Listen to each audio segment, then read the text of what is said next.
अंकों के लिहाज से देखा जाए तो रामनाथ कोविंद का राष्ट्रपति बनना तय 11 बजे से शुरू हो जाएगी मतगणना और वक्त गुजरने के साथ ही नाम भी साफ हो जाएगा, यानी कि औपचारिक ऐलान भी इस बात का कर दिया जाएगा क्योंकि 40 से ज्यादा दलों ने दिया है रामनाथ कोविंद को अपना समर्थन और इस लिहाज से देखा जाए तो उनका पलड़ा बहुत ज्यादा भारी है मीरा कुमार के ऊपर। फिलहाल उनके गांव से तस्वीरें दिलचस्प आ रही हैं, वो आपको दिखाते हैं। उनके गांव परौंख में इस वक्त पूजा अर्चना की जा रही है और वहां पर लोग कामना कर रहे हैं कि देश के सर्वोच्च पद पर बैठने के साथ ही देश के लिए नया इतिहास बनाए रामनाथ कोविंद। हमारे संवाददाता पंकज झा की यह रिपोर्ट देखिए। जब तक रामनाथ कोविंद के राष्ट्रपति चुने जाने का ऐलान नहीं हो जाता, उनके गांव के इकलौते मंदिर में इस बरगद के पेड़ के नीचे अखंड पाठ चल रहा है। ये अखंड पाठ क्यों कर रहे हैं, क्या आइडिया क्या है? ये खुशी है हमारे रामनाथ जी के लिए कि हम उनके लिए बधाई के लिए कि जब तक ये उनके बन नहीं जाएगा तब तक पढ़ता चले जाएगा।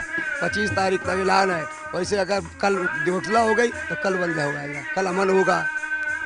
कितने दिन से आप एकदम जगाए हुए हैं? हाँ, 16 तारीख से ही चल रहा प्रोग्राम और 3 पाठ हो चुके हैं। अगर बढ़ सकता है तो फिर बढ़ा देंगे, 25 तक होगा ये।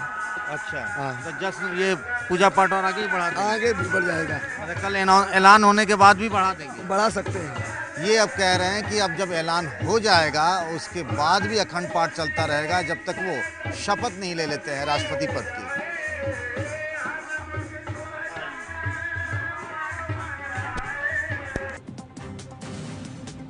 नमस्कार, सुबह के 9 बज चुके हैं। एबीपी न्यूज पर आप देख रहे हैं सबसे बड़ी कवरेज, कौन बनेगा राष्ट्रपति। आपके साथ मैं हूं चित्रा त्रिपाठी। 2 घंटे का और इंतजार और उसके बाद सुबह 11 बजे से मतों की गणना का काम यानी कि मतगणना शुरू हो जाएगी जो शाम 5 बजे तक चलेगी। लेकिन उम्मीद यही कि इस टाइम के बीच में ही ये साफ हो जाएगा कि हिंदुस्तान का प्रथम नागरिक कौन होने जा रहा है। बस कुछ देर का और इंतजार और यहाँ पर तमाम खास मेहमान, जैसा कि आप देख पा रहे हैं मेरे साथ बैठे हुए हैं देश के दिग्गज पत्रकारों की ये टीम जो बता रही है कि राजनीतिक इसके हैं क्या, यह हम जानने और समझने की कोशिश करेंगे क्योंकि पहली बार ऐसा होगा बीजेपी के इतिहास में जब बीजेपी का कोई राष्ट्रपति बनेगा। इसके साथ ही उत्तर प्रदेश में हिंदुस्तान को पहली बार देने जा रहा है अगला राष्ट्रपति। ये तमाम बातें होंगी, लेकिन उसके पहले बड़ी बातें जानने के लिए सीधे रुख कर लेते हैं अखिलेश आनंद का। शुक्रिया चित्रा। तो करीब 2 घंटे का और इंतजार, 11 बजे वोटों की गिनती शुरू हो जाएगी। जिन 32 जगहों पर मतदान हुआ था देश के अलग अलग हिस्सों में, वहां से मतपेटियां पार्लियामेंट हाउस में पहुंच चुकी हैं। रूम नंबर 62 में गिनती शुरू हो जाएगी। 99% मतदान हुआ था। जो बड़ी बातें हैं राष्ट्रपति चुनाव से जुड़ी हुई उन पर नजर डालिए तो आज नतीजे आने वाले हैं। बस थोड़ा सा इंतजार कीजिए, कुछ देर के बाद नतीजे आएंगे। बताया जाता है कि शाम 4-5 बजे के आसपास तक नतीजे आ जाएंगे और जो लोकसभा के सेक्रेटरी जनरल हैं अनूप मिश्रा, वो इसके रिटर्निंग ऑफिसर हैं जो बाकायदा औपचारिक ऐलान इसका करने वाले हैं। सुबह 11 बजे यानी अब से थोड़ी देर के बाद ये जो मतगणना है वो शुरू हो जाएगी।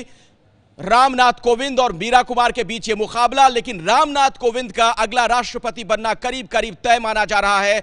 वोटों का जो गणित है, अंक गणित, वो उनके पक्ष में पूरी तरीके से नजर आ रहा है। और 25 जुलाई को अगले राष्ट्रपति शपथ लेंगे। 23 जुलाई को प्रणब मुखर्जी की विदाई होगी और 25 जुलाई को देश के अगले राष्ट्रपति, जो कि रामनाथ कोविंद को ही माना जा रहा है कि वही राष्ट्रपति बनेंगे, शपथ लेंगे। चित्रा, बिल्कुल, क्योंकि बीजेपी का यह दावा है 63% से ज्यादा वोट मिलेंगे रामनाथ कोविंद को, क्योंकि 40 पार्टियों ने किया है उनका समर्थन, जबकि 36% वोटों के साथ क्या मीरा कुमार रह जाएंगी बहुत पीछे, ये देखना रहेगा काफी ज्यादा महत्वपूर्ण। लेकिन मतगणना कैसे होगी ये अब जल्दी से मैं आपको बता देती हूं। अब से ठीक 2 घंटे के बाद यानी कि सुबह 11 बजे मतों की गणना का काम शुरू हो जाएगा और इसके लिए खास व्यवस्था उसी रूम नंबर 62 में संसद भवन की गई है जहां पर वोटिंग हुई थी। सुबह 11 बजे से वोटों की गिनती संसद में शुरू हो जाएगी। वोटों की गिनती कैसे होगी वो इस बड़ी वॉल के जरिए हम आपको दिखा रहे हैं। संसद भवन के कमरा नंबर 62 में ही मतगणना होगी। संसद समेत 32 जगहों पर वोटिंग हुई है। सबसे पहले संसद भवन में जो वोटिंग हुई थी उसकी मतगणना होगी और उसके बाद अलग अलग राज्यों की मतपेटियां खोली जाएंगी। 714 सांसदों और 5 विधायकों ने संसद में वोट दिया था, जिसमें आपको याद होगा बीजेपी के राष्ट्रीय अध्यक्ष अमित शाह भी शामिल थे। विधायक के तौर पर उन्होंने वोट डाला था। सबसे पहले संसद के बैलेट बॉक्स की गिनती की जाएगी, यानी कि बैलेट बॉक्स को सबसे पहले खोला जाएगा।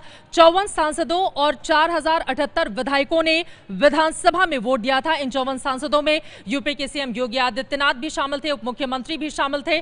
तो इन लोगों ने अपनी अपनी विधानसभा में वोट डाले थे। अल्फाबेटिकली राज्यों की विधानसभा के बैलेट खोले जाएंगे। संसद भवन में 4 टेबल पर वोटों की गिनती होगी। 4 टेबल वहां पर लगाए गए हैं और ABCD यानी कि अल्फाबेटिकली जिसका नंबर जब आएगा उसके बाद मत पेटियां उस समय खोल दी जाएंगी। कुल 8 राउंड में वोटों की गिनती की जाएगी। हर राउंड की गिनती के बाद घोषणा की जाएगी कि कौन आगे चल रहा है, कौन पीछे चल रहा है, कौन जीत रहा है और कौन हार रहा है।